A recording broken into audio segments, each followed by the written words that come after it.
Sometimes just having somebody who will listen, what you, as a person who is suffering with OCD, you're worried about things that aren't real or aren't necessarily real threats. So it can be very challenging for the person on the other side of that to really understand, like, why are you panicking about something that is not happening? So it's a very interesting dynamic when you think about it like that. But I think having people who understand that you didn't choose this makes me a little emotional. Um, but who will love you in spite of it. And sometimes all you need is for that person to listen. I'm Rachel, and this is Authentically Rachel, a podcast sharing authentic stories of faith. After surviving an internal decapitation and a traumatic brain injury in 2011, doctors didn't expect me to live.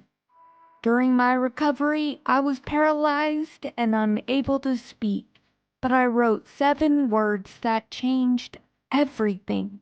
Was no accident. Have faith. God knows. The miraculous nature of my recovery was later featured on the Today Show and the Katie Couric Show. Now I share conversations with women who have faced heartbreak, loss, trauma, and adversity, and found hope and faith through it all. You can listen here on Apple Podcasts, Spotify, and YouTube. And check us out on Instagram at authentically_Rachel_podcast. If these stories encourage you, follow the show and leave me a review. Don't forget to share it with someone who needs a little hope. Thank you for listening. Welcome back to Authentically Rachel. Have you ever felt the need to wash your dishes a certain way or arrange something just right and casually joke, "It's just my OCD"? While many of us have used that phrase lightly, my guest today knows firsthand what it truly means to live with obsessive compulsive disorder. At the age of 24, Sarah Carter was formally diagnosed with OCD. Since then, she has navigated the challenges of this mental health condition with remarkable grace, resilience, and passion for helping others feel less alone in their own struggles. Professionally, Sarah serves as one of the lead accountants for Come and See, a nonprofit organization dedicated to funding the global television series The Chosen. Their mission is simple yet powerful, inviting everyone to encounter Jesus through exceptional storytelling that brings the Bible to life. Beyond her career, Sarah is a devoted wife and mother of 2 beautiful children. And on a personal note, I've had the privilege of knowing Sarah for more than 20 years. How crazy is that? And I am incredibly grateful she is willing to share her story of her faith and her journey with us today. Sarah, welcome to the podcast. It's so good to have you. Hi, Rachel. Thanks so much for inviting me. Can you tell us a little bit about yourself? What is something people might not know about you that you find interesting? Really tough question. I feel like I'm kind of an open book, but for those who don't know me well or very personally, I think actually the fact that I do struggle with OCD is something that people wouldn't be able to tell right off the bat. I didn't know. Like, you, growing up, you were a star basketball player. Like, it seemed like you had it all together. I had no clue that you were dealing with such a such challenging things in your life. So, you were formally diagnosed with OCD in your 20s. What was that diagnosis process like? I imagine it involves much, much more than a quick online questionnaire. Yeah, it came at about 24 years old when I was in grad school. Went through a really trying period of time, and I ended up going to getting some therapy, getting some counseling, and that's the point at which I had kind of suspected it, given information I received in college classes, psychology classes about different mental conditions and what the symptoms of OCD actually were. And so I kind of had some of that back knowledge and self diagnosed a few years prior, but did get that formal diagnosis once I hit a really low spot and went into some therapy and kind of walked through what I was going through and got that diagnosis. Is it a series of 20 questions? Do you have to go to a doctor? Do you get a brain scan? Those are Great all things. question. Yeah, great question. So I think the statistic is people 14 years without getting a diagnosis. Teen? That is the average, I believe, average amount of years that people go suffering with OCD before getting a formal diagnosis. So, um, in that process, in the diagnosis process, to answer your question, I mean, there are things like questionnaires. What kind of behaviors do you do? Do you feel like your brain is on a loop, that it gets stuck, that you ruminate and can't get out of things? So there are questions, there are things that help kind of determine the severity and that you are in fact suffering from obsessive compulsive disorder. So there are brain scans you can see. I mean, it's interesting to me, having now understood what I'm going through, to research what a brain of a person suffering with OCD looks like. It's basically um, a description that a doctor gave me once, is that your brain is misfiring. Hmm. And so it kind of interprets danger when there isn't any. And so it's kind of overactive in that way. Huh. You said there can be brain scans. Um is there is OCD a spectrum? Can you have it's not all or nothing, I'm assuming, but are there like class 1 OCD, class 2 OCD?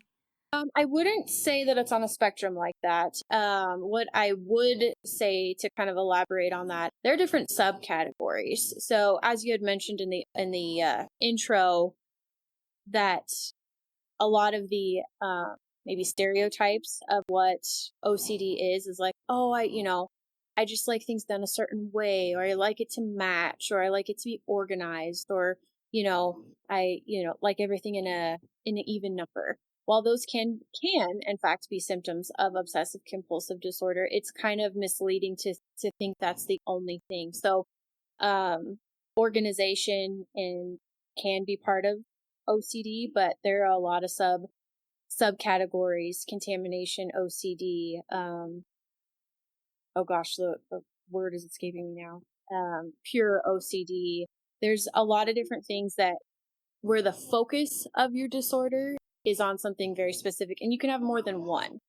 So, like for myself, I have contamination, but I also have OCD where I am afraid of like running people over on the street, and it's very hard for me to drive.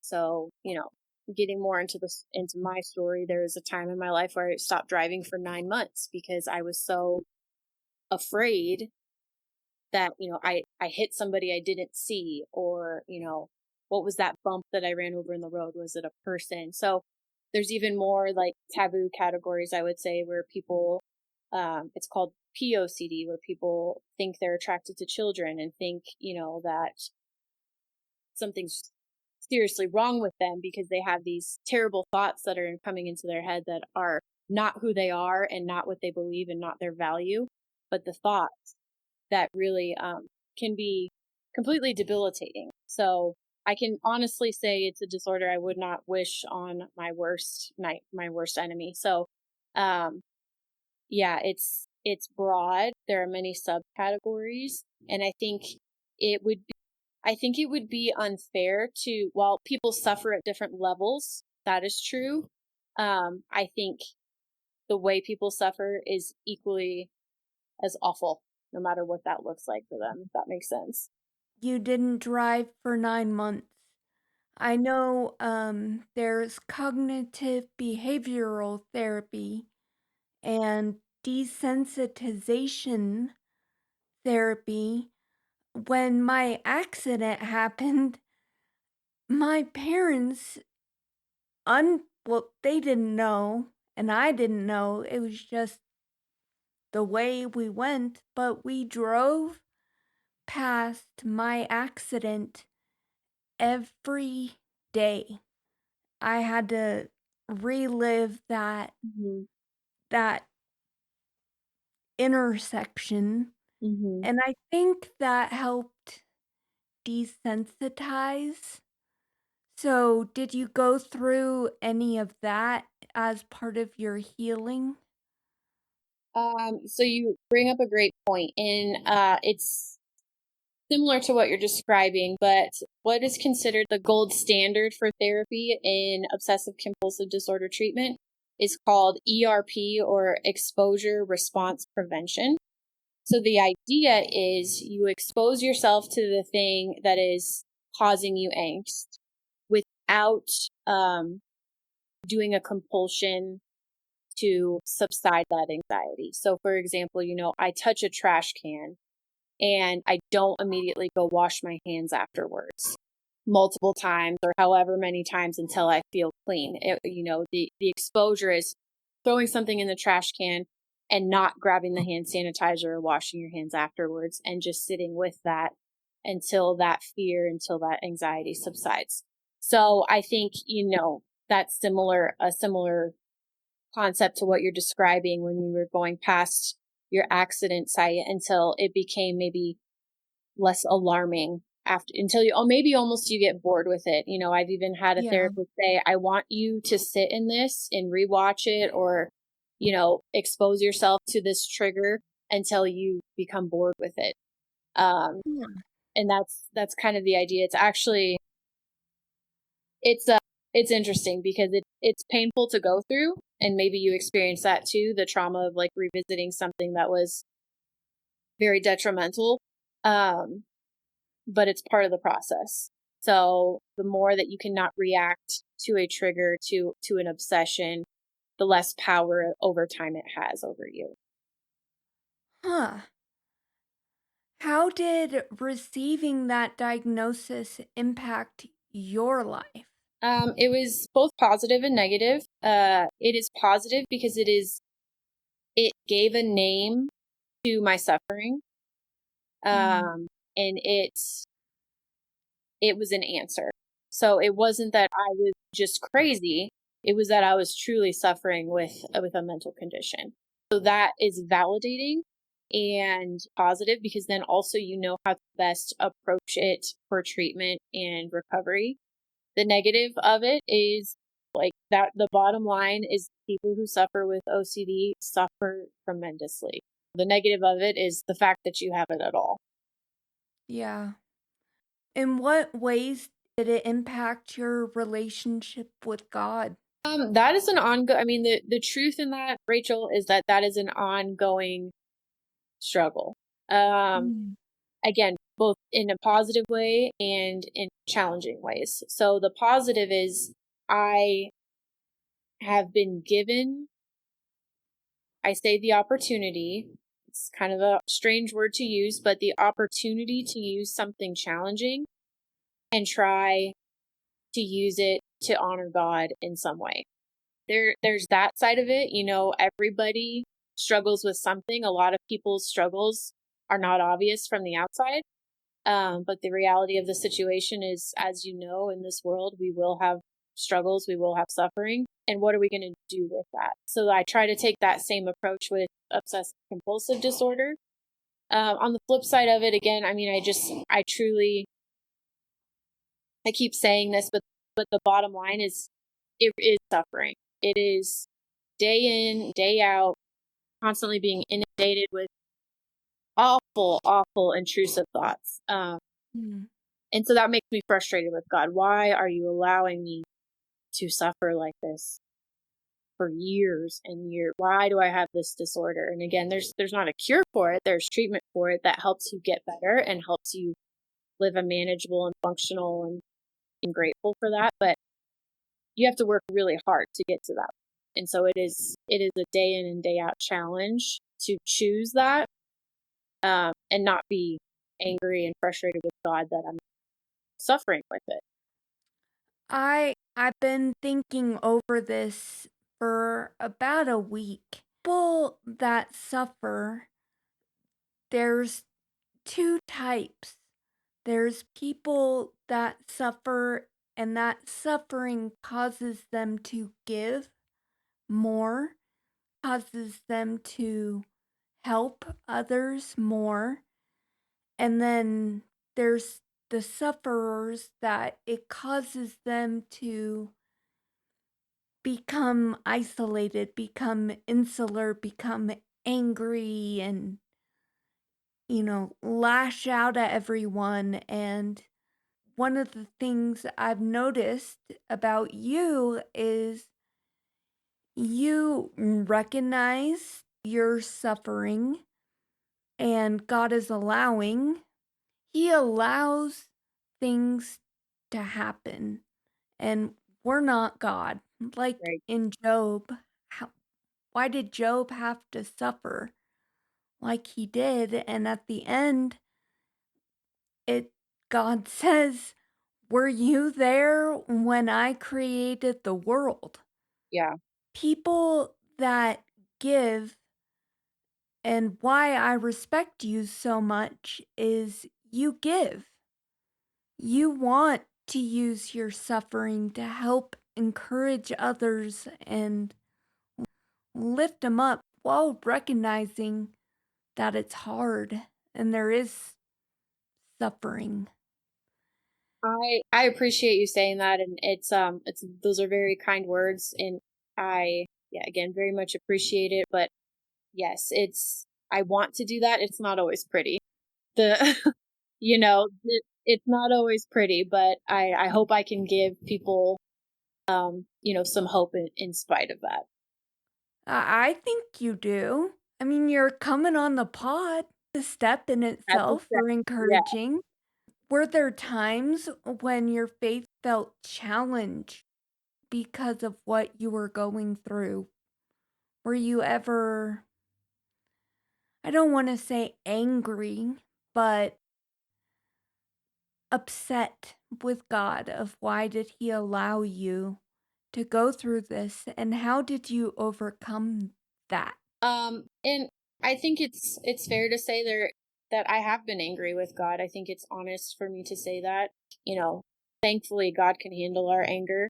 I mean, there is anger there, and why me? And I think it's it's funny to say that because again, we all have our issues, and we're all probably thinking, why me? The reality of the situation is, it just is. This is my cross to bear. And again, what am I going to do that is positive with it? I can shy away, and I can be, you know, distant and all of those things. And the truth is I have been those things. But the part about like my faith being challenged is at one point, like, it's interesting how when you feel like you're at rock bottom, where you hit rock bottom, the only place you have to go is look up. That's all you can do is look up. So that's kind of where it is. And the world can't fix you. The world can't give you those things, but God can. And so there's hope in that. And actually there's been days where I just lay on the floor and I'm just listening to like worship music or something because it's all I can manage to do.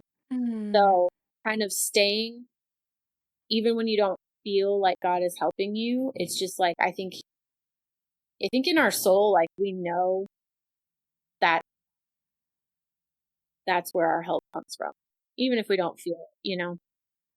Yeah, I like that. That's a good way of putting it. What kinds of support have you found to be genuinely helpful? Controversially, there are things people often do or say that are not helpful, even though they're well intentioned.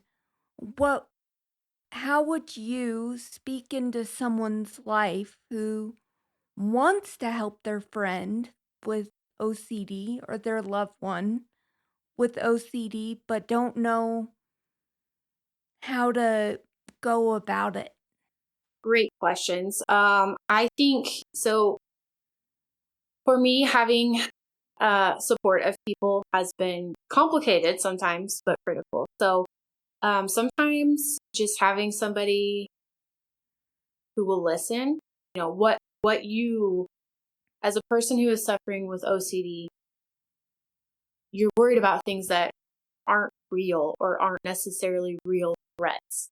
So it can be very challenging for the person on the other side of that to really understand, like, why are you panicking about something that is not happening? Mm, So it's very interesting dynamic when you think about it like that. But I think having people who understand that you didn't choose this, sorry, it makes me a little emotional, but who will love you in spite of it. And um, sometimes all you need is for that person to listen, because you can't solve an impossible or a problem that's not real. But just yeah. having somebody there to just be with you through that process, because it does feel in the moment very, uh, very scary. So So going back to the intro, it's not something to be joked about. absolutely.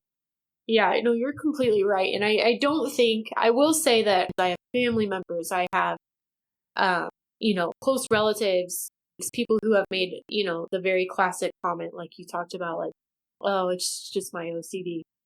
And I know that people say that with no ill intention, because if people truly understood the amount of pain and suffering, they wouldn't say it so lightly. So I think on that note, for people who are sufferers, I think it's just important to give grace to people who truly don't understand. You know that saying, "I feel like I've got hit by a truck"? Yes. I hate that saying. I'm like, "Guys, if you know what it's actually like to get hit by a truck Yeah. or, You wouldn't say that so lightly, would you? or I just wanna go into a coma. I'm so tired." No. Yeah. No, you don't. You don't want any of those. Like, people are so funny just with their flippancy and how Yeah. they say things. Crazy.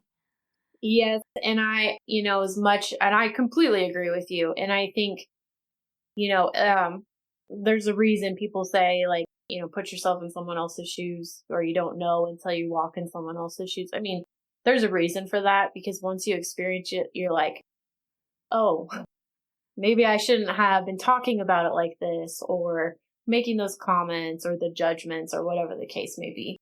Yeah. Yeah, I think always give grace in every circumstance, cuz you never know what that person is intending, what they're thinking about, what they're going through. On the flip side, we can give grace too much where it becomes it's almost like Like, you're loving something so much to death. It's yeah, detrimental to give so much. like enabling almost. Yeah, basically, it's being so empathetic that Mhm. you're harming yourself. Right, right. Yeah, absolutely.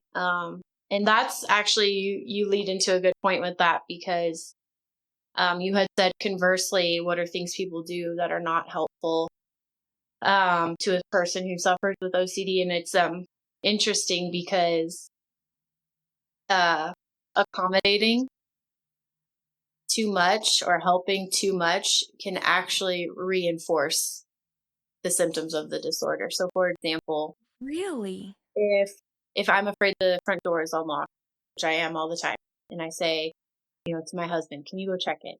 And he checks it once, and he comes back upstairs. Well, I don't think it. Can you go check it again? And if he keeps doing that, if he keeps giving into that reassurance, it's actually reinforcing the fear that I have that it's not right, it's not safe, it's not, it's not actually locked, something's wrong. So part of helping people with OCD is to not offer them the reassurance that they are craving.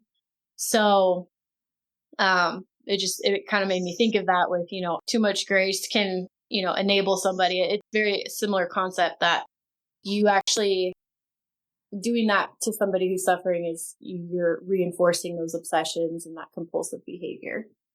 It's Toxic Empathy, which is a Yes. book. It's a Yes. book. Yeah, it's kind of along those lines of just being too kind. It can harm you and Mhm. harm the person Right. it's enabling. It's Yeah. exactly what you said. As we were talking in our first conversation about this, you were explaining to your kids about this disorder. As a mother of two beautiful children, how do you explain what you're going through in a way that's age appropriate for their understanding? Yeah, that's my son is now 6, and when he's younger, he doesn't notice the repetitive behaviors or the compulsive behaviors that I was doing, particularly with driving. I tend to turn around, and I can turn around twice. I can turn around 7 times. I can turn around 10 times in the same spot. And it, again, as a infant and as a toddler, he didn't notice those things. But now it's like, oh, why are we turning around again? And so having those conversations is hard because, I mean, one, it's kind of embarrassing. I don't want him to think I'm not capable. Um, but at the same point, I'm trying to teach him that this is something that mommy struggles with, and this is how we're going to handle it. So we call it a danger brain. That's just came to me, thought it made sense that mommy's brain tells her that there's danger, even maybe when there's not. And so I Yeah. react to that fear of danger. And that's why I do some of the things I do. I actually just say, like, mommy's just having a hard time with that, with her danger brain. Maybe you can pray for me. And so I'm trying to bring him into that understanding that when people are struggling, something good, we can show kindness and we can also pray for them. Mhm. I love that. A danger brain. That'll Yeah, be the title. it works. It works for kids. That'll be the title. Yeah. Danger brain. So, we were talking about isolation Hmm. and how isolation can be an incredibly powerful and Hmm. painful experience. There's a reason why there's torture is Hmm. isolation. Yeah. As Christians, how can we better reflect God's love in ways that help people feel truly seen and supported and not like we were talking about that toxic empathy? What is Mhm. that line? How, as Christians, can we give grace but not enable? That question is actually a really deep question, and I think it, is just truly ingrained in our culture right now of what is that and what does that mean and what does that look like. Um And I think the answer is very hard, and people have, as you mentioned, a lot of different perspectives on how to approach that. I think people think that you're showing care by validating behavior. That's not necessarily as it pertains to OCD, but just in general that, oh, you're doing this because this happened to you, so it's okay, or something along those lines. I mean, very generalized, but what is showing truth and love? And I think obviously we look to Jesus for how to do that. And as people, we're just not always very good at it. So, if it was me, what I think I need first from people is just, know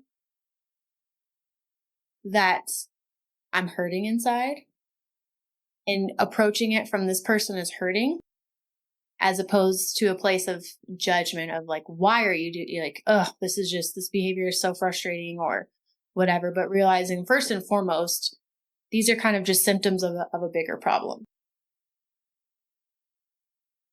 Jesus said he came here for the sinners and the Hmm. sufferers, not necessarily those that have it all together. Right. Right. And it's kind of that saying, I mean, I've heard years ago, it's not new, but first time I heard it, it really stuck with me, is that like, you don't go to the hospital when you're healthy. You go when you're sick. And that's kind of the perspective of the Christian faith, is you go to Jesus because you're sick, you need healing, you need redemption, you need hope, you need these things. If, you were perfect, you wouldn't need any of that. So, that's kind of a good analogy that always sits with me. I like that. What would you say to someone who is currently feeling alone or isolated? Yeah, it's gosh, I really feel for people who are feeling like that. And I know there's all different reasons for it, whether it's because you're an elderly person and maybe you don't have family close by and you are alone in a nursing home, or whatever the case may be. I mean, loneliness is, as you mentioned, I mean, it's used, isolation is used as a form of torture. We're not designed to be alone. And I think I think you had said, how do you come alongside people as Christians, is just being a community for someone that maybe doesn't have it, or even, and that doesn't have to look like anything extravagant, but it can be a phone call. It can be, a check-in on somebody. I just think, like you said, isolation is so powerful, and it is very, very sad. That's not an eloquent way to put that, but being isolated is painful, or feeling isolated is painful. Personally, I've been through the gamut of pain, physical pain. Hmm. The worst pain was the being alone by myself during the recovery and no one, like, everyone moving on, no one Hmm. checking in, no one. So many of our classmates left well wishes, but that only went so far. And then normally, naturally, they had to go on with their lives. But isolation is, to me, beyond comparison to, it's not even comparable to physical suffering. Yeah. The mental, the psychological, the feeling of you're in this alone and you're not. There are people that care. You gotta reach out to them because everyone's got their own stuff going on, their own lives. I think it's that dichotomy of if you reach out to them and say, "Hey, can you do this?" That enables the other person to help you, which makes them feel good. I think, to your point, I think what's challenging is people have shame in asking for help. I don't really know where we get that from as people, but I think people would be willing to help if they asked for it, you know? Like I just sometimes maybe people don't know how to help. And I think that's part of it too is I see you're not doing well. I have no idea how to help you. So maybe I should just keep my distance. Maybe you want to be alone. And, probably the other person on the inside is just dying for someone to help. But it's that first step of asking for it. That's what you're teaching your son, saying, "Pray for mommy." You're you're asking, giving of yourself in asking, and he's giving of himself to pray. Right, right. So, in both giving and receiving, there is that glorification of just, we're all in this together as humans, as Christians, as followers of Jesus, as the church, because the church isn't just a building, it's people. And I just think that's so beautiful that you do that with him in a way to teach him that, by helping me, you're you're feeling good. My motto is to live is to give. So, if you're not giving, if you're not helping someone, you're not living. And there's also humility in asking Right. for someone to give. Yes. It's it's so complicated that it's hard to, such a deep question. Yeah. If listeners could take away one key lesson from this conversation, what would you hope it would be? So I would, if I could say two things, if that's okay, I would say the first is that if you know somebody or think you know somebody who has obsessive compulsive disorder or maybe suffering that, um, just the compassion towards that person because the suffering is real. It's not a joke. It's not a nuance. It's not a personality trait. It is truly suffering. So that would be one thing I'd want people to take away with is just the awareness of that condition and to approach it just with some compassion.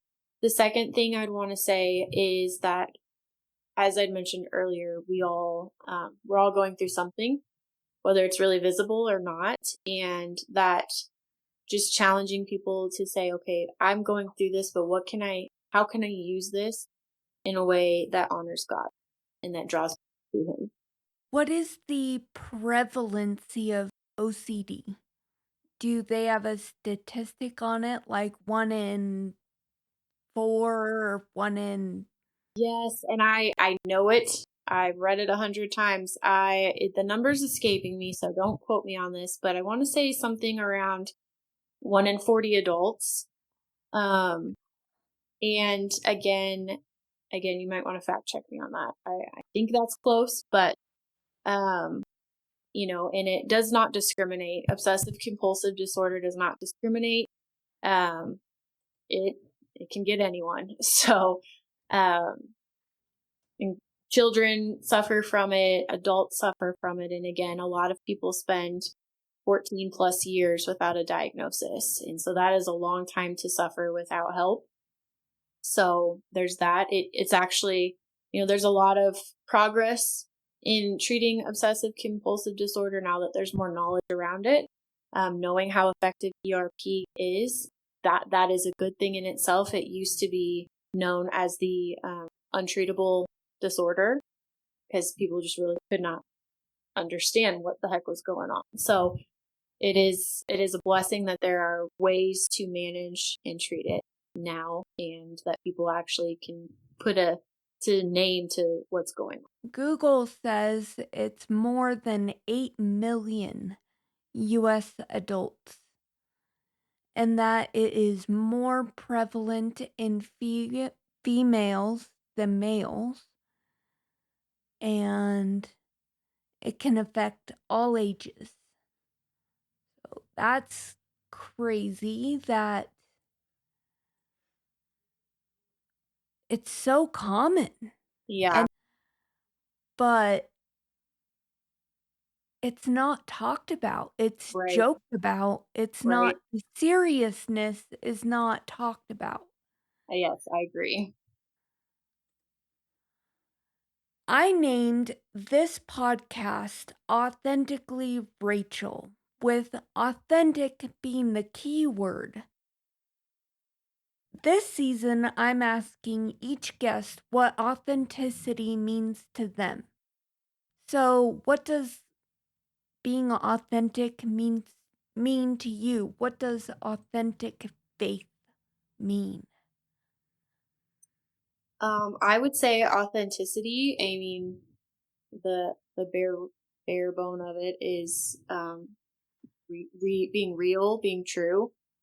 I think that it is very challenging, if not impossible, to help people as Christians if we are not forthcoming, genuine, real. Because I think a lot of stigma around Christians is they're, quote unquote perfect, right?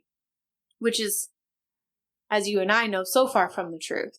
But Mm, when you see that someone, again, you look on the outside and think maybe someone has it all together. But I think being honest about our struggles, being honest about shortcomings, our mistakes, is very key in helping people know the gospel and know Jesus, because that's the whole point, right? Jesus didn't come to save perfect people.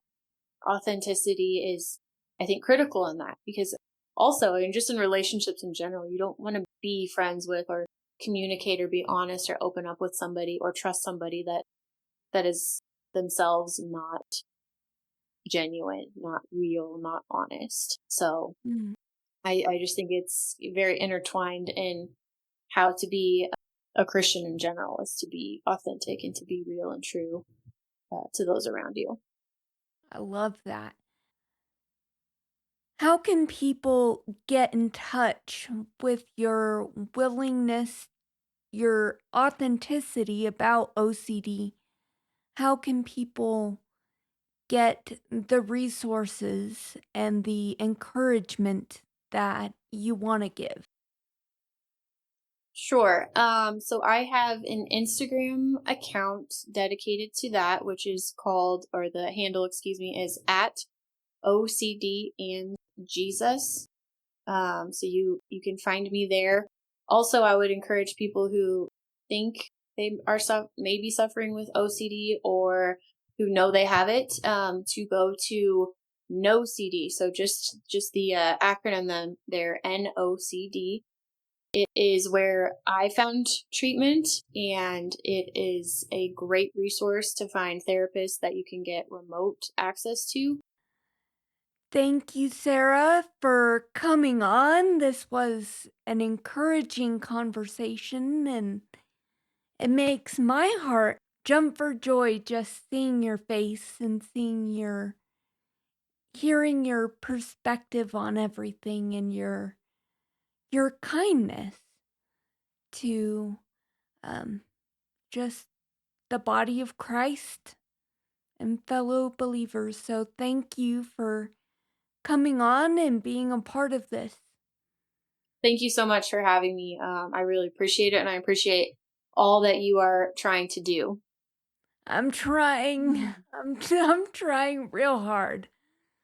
Thank you for listening to the Authentically Rachel podcast. If you've enjoyed these conversations, please be sure you've hit the like and subscribe buttons.